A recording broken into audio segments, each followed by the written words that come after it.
Itu Iyas Al-Muzani rahimahullah, seorang yang sangat cerdas memang dari kecil terkenal cerdasnya gitu ya. Dan memang jadi hakim sudah berapa tahun. Waktu dia masih kecil, ada orang-orang Yahudi, tempatnya dia belajar matematika. Orang Yahudi belajar matematika, hisab gitu kan, hitung-hitungan. Iyas ini masih kecil, masih 7 tahun, belajar sama orang Yahudi. Orang-orang Yahudi lagi bicara, itu orang-orang Islam itu katanya nanti kalau orang masuk surga nggak ada buang air besar, nggak ada buang air kecil. Tapi katanya ada makanan, gitu kan. Kok bisa gitu? Mestinya kan harus keluar kotoran kayak di dunia. Karena di dalam Taurat rupanya tidak ada itu. Kata Iyas begini, hai guru, bisa saya bicara sebentar? 7 tahun umurnya, memang cerdas sekali orangnya. Maka kata orang Yahudi itu, ya silakan. Dia nggak sangka nih anak 7 tahun bisa ngomong. Maka kata Iyas, kalau seandainya Anda lagi makan makanan, gitu kan, apakah semua makanan yang Anda makan itu jadi kotoran? Dia bilang enggak. Lalu kemana? Kata gurunya, jadi energi. Sisanya yang tidak dibutuhkan tubuh jadi kotoran. Kata Iyas, lalu kenapa Anda pungkiri kalau di akhirat nanti bisa saja semuanya jadi energi? Tidak harus jadi kotoran. Itulah keyakinan kami orang Islam. Balik ini orang Yahudi sama Yahudi mengatakan, ini semoga Allah matikan nih anak. Loh iya, maksudnya ada orang Islam yang begini cerdas, semoga Allah matikan nih anak. Sampai begitu bahasanya. Tapi memang dia sangat cerdas, luar biasa orang ini. Yang jelas dia menjadi hakim dan memang dia sangat cerdas dan sangat jeli sekali. Ada beberapa kasus yang diangkat atau yang dibahas dalam Iyas Al-Muzani rahimahullah, orang yang luar biasa. Pernah ada 2 orang lagi bertengkar nih, ribut. Rupanya pernah utang-utangan, si A sama si B pernah utang. Si A utang sama si B. Sepakat ketemu di satu pohon, kemudian dikasihlah uang itu. Berjalan waktu, rupanya si A ini nggak ngakuin, nggak ada tulisan. Gimana caranya? Sampai ke pengadilan. Hai hakim Iyas, bagaimana jalan keluarnya nih? Gitu. Kata Iyas, mana dalilmu? Mana hujjahmu? Disampaikan kepada orang yang menuduh ini, yang menggugat, yang punya uang. Dia bilang, ini teman saya kenal. Di bawah pohon kami janjian. Dan saya kasih dibungkus warna biru, duitnya ada. Kata Iyas, itu saja? Ya. Ada saksi? Nggak ada. Ada tertulis? Nggak ada. Tanya kepada si A, yang benar nggak yang dia bilang? Nggak benar. Mana buktinya? Saya nggak pernah kenal orang ini, saya nggak pernah ambil duit dari dia. Tapi Iyas ini, Allah subhanahu wa ta'ala berikan dia feeling, dia merasa memang si B benar nih. Dari performanya, dari orang ngomong ini dia bisa tangkap. Biasanya hakim memang jeli dengan itu. Teman-teman yang belajar sekolah pengacara, notaris, biasa memang ada kejelian-kejelian dalam menghadapi masalah-masalah seperti ini. Ringkas cerita, kata Iyas, baiklah. Kalau begitu, dia bilang sama si B, kamu sekarang kembali ke pohon yang dulu kau pinjamkan uang, yang kamu sangka itu. Kesana, kemudian coba kau ingat-ingat sambil berdoa sama Allah. Siapa tahu memang kau ingat bukan orang ini yang kamu kasih. Enggak hakim, dia saya kasih. Sudahlah, ikutin saya, pergi aja. Pergilah si B ini, kembali ke sana, kita ke bawah pohon itu. Lalu Iyas ini mengatakan, kamu tunggu aja di sini sampai dia balik ya. Lalu Iyas sengaja menyibukkan diri dengan kasus-kasus yang lain. Rupanya si A ini duduk di kursi sampai dia merasa aman. Ya rupanya si Iyas ini sibuk, si fulan dipecahin masalahnya gitu.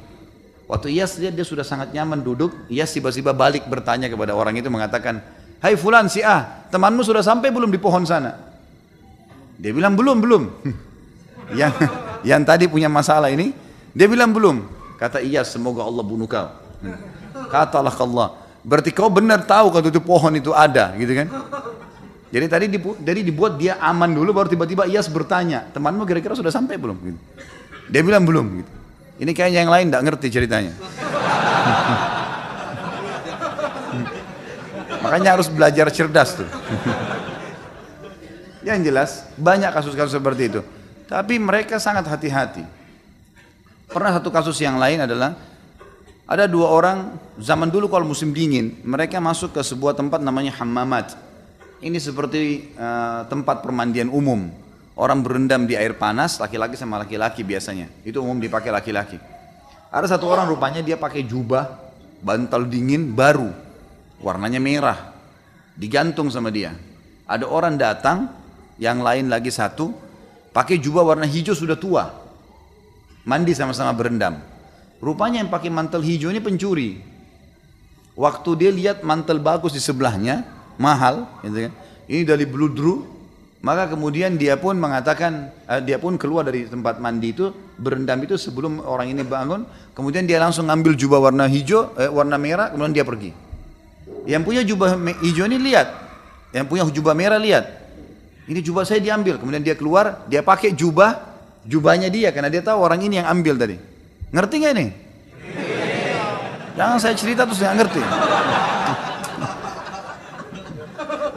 Jangan biarin saya cerita panjang lebar baru nggak ngerti.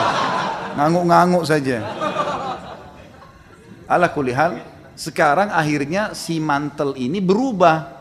Yang pemilik merah tadi, yang punya merah, yang baru ini, akhirnya dia terpaksa pakai jubah yang warna hijau. Karena jubah merahnya dibawa lari sama orang itu. Dia keluar nggak mungkin, kedinginan. Dipakailah jubah yang tua, yang hijau ini. Yang mencuri tadi sudah pakai jubah merah, sudah lari. Dikejarlah sama dia. Ringkas cerita, lewat tidak sengaja di depan pengadilan. Lalu si yang punya jubah hijau teriak, ini fulan mencuri mantel saya. Gitu. Ada beberapa, kalau kita sekarang polisi, aparat keamanan, khilafah yang menjaga depan pengadilan, tangkap dulu. Tangkap, ini orang ini jubah saya. Gitu. Kok bisa? Ini yang pakai jubah merah bilang, enggak, ini jubah saya, ini sama saya. Loh tadi kan kamu sama saya masuk ke kamar mandi, untuk berendam. Enggak, mungkirin. Pokoknya sudah ini niatnya mencuri. Baiklah, masuk pengadilan. Sama Iyas dihadapin nih. Apa masalah? Nih jubah, inilah ceritanya seperti ini. Bagaimana pendapat kau nih yang pakai jubah merah nih, si pencuri? Ini jubah saya pakai, jelas-jelas punya saya. Dari mana ini orang ngaku? Gitu. Memang dasarnya mau mencuri. Kata Iyas kepada yang satu, apa alasanmu? Dia bilang nggak ada. Ini memang baru saya beli. Tapi buktinya sekarang kok pakai warna hijau nih? Loh, saya pakai tadi karena kalau saya nggak pakai saya kedinginan untuk ngejar dia. Apa alasan? Ada saksi? Nggak ada. Ada bukti? Nggak ada. Gimana jalan keluarnya nih mecahin? Coba kalau antum di posisi ini gimana mecahin? Hah? Apalagi habis capek kerja seharian gini nggak encer sudah otaknya.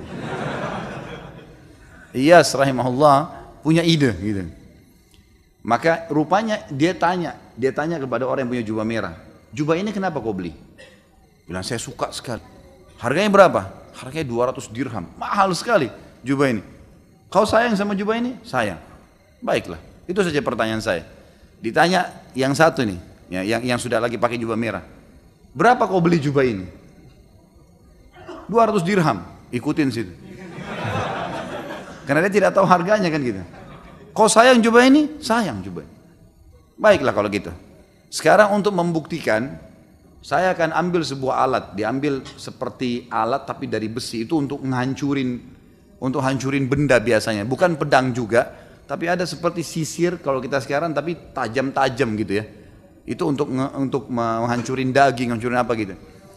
Lalu kata Iyas, panggil salah satu petugas di pengadilan, ambil tuh jubah merah, keluarin sekarang, taruh di depan saya. Ini jubah sekarang, saya akan hancurin. Karena kalian berebut, tidak tahu siapa yang punya, maka saya akan hancurin nih. Diambillah sama dia sisir tersebut tadi yang tajam ini, kalau ditarik ini sobek semua nih, rusak ini bludur gitu kan. Tiba-tiba yang punya jubah, yang memang punya jubah yang tadi yang betul-betul beli itu, mengatakan sudah hakim, nggak usah, kasih aja dia deh, daripada hancur gitu kan. Sementara yang satu ini bilang, ya udah silahkan, hancurin aja. Udah ketahuan belum? Sudah mulai cerdas malam ini. Bagus. Akhirnya kata hakim, kamu mencuri. Ini betul jubahnya si B, kasih si B. Loh kok bisa si A nya mungkir? Nggak mungkin. Kalau kau punya kau nggak bakal mau hancurin. Ini mau hancurin, ini dia mau hancurin aja karena bukan punya dia nggak rugi kan itu. Tapi ini bilang sudah nggak usah, daripada hancurin sayang, kasih aja dia sudah, biarin dipakai. Seperti itulah. Dan cukup banyak kasus-kasus dalam pengadilan Islam yang unik sekali.